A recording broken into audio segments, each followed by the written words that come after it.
ውድ የፕሮግራማችን ተከታታዮች እንግዲህ ከታች ከሜዳው ጀምረን ቀስ እያለን ተራራውን እየወጣን ወደ ላይኛው ክፍል ደርሰናል። በዚህም ደግሞ አስደናቂ የጥበብ ስራዎች የሚታዩበት እንደዚሁም አምፊቲያትር እንደዚሁም የኳስ መጫወቻ እንዲሁም የተመልካች መሰብሰቢያ ስታዲየም አነስተኛ ስታዲየም ያለበት ነው። በጣም የሚደንቅ ነገር ነው። አሰራሩ በጣም ደስ የሚል ነው። ከታች ወደ ላይ እየወጣ የተለያዩ ነገር ነው እያየን የምንመጣው ማለት ነው። ካፌዎችም አሉ። እስቲ እንግዲህ በዚህኛው ክፍል ደግሞ ይቀሩትን እናያለን። አብራችሁን ቆዩ። እስካሁን በነበረው ያላችሁን አስተያየት ጻፉልኝ። መልካም ቆይታ።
ሰላም ውድ ተመልካቾቼ፣ በዚህ ክፍል 4 ላይ ጥበብን የምናይበት አርት የቅርጻ ቅርጽ ስራዎችን እንደገና ዳግም የተወለደበት ሁኔታ ነው የሚታየው። በስነ ቅርጽ በተለይ በፓርኮች ላይ የሚታዩት ጥበቦች ለብዙ ዓመታት እንግዲህ የቅርጻ ቅርጽ ባለሙያዎችንን ችሎታ ተደብቆ የነበረበትን ወጥቶ ልናየው እንዲሁም ኢንጆይ ልናደርገው ልንዝናናበት በሚችል ደረጃ ጥበብ ተሰርቷል። ይሄ ትመት አድዋ ይባላል። ወደ አድዋ ዘመቻ ሲሄዱ ያለው ሁኔታ ነው የሚያሳየው። እዚህ ጋር ደግሞ የሚያምር ቪው ከታች አለ። እዚህ ጋር መቀመጫ መሀል ላይ ደግሞ እንደዚሁም ፐርፎርም ማድረግ የሚችል ሰው ካለ እዚህ ጋር ሙዚቃ ሊጫወትበት የሚችል ሲነሪው እይታው ከታች ወደ ላይ ደግሞ እያደገ የሚሄድ ቶፖግራፊ ወይም የመሬት አቀማመጥ ያለው ቦታ በመሆኑ ይህን አድቫንቴጅ ተጠቅሞ ዲዛይን አድርገውት በጣም ትልቅ ተአምር የሚታይበት መናፈሻ ነው።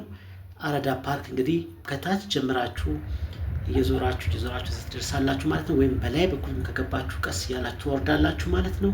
እዚህ ጋር ደግሞ እንደምታዩት ባህላዊ ሙቀጫ እንደዚሁም አፈጫጭ እህል የሚፈጭበት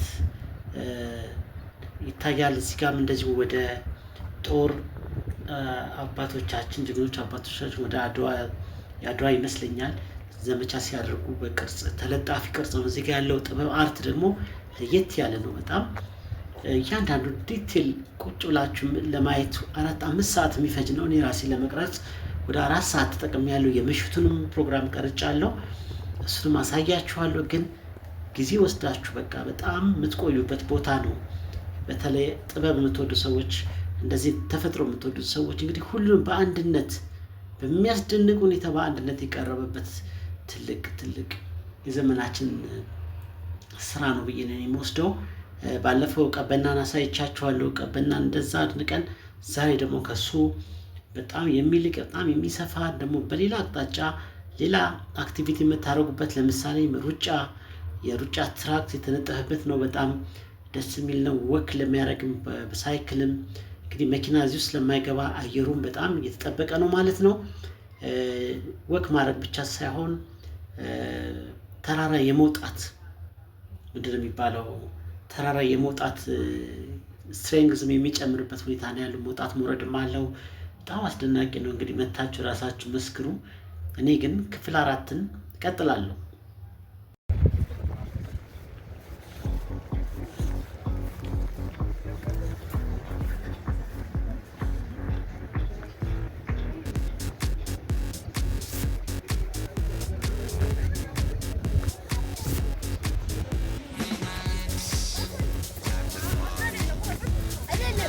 ቀስ ያላል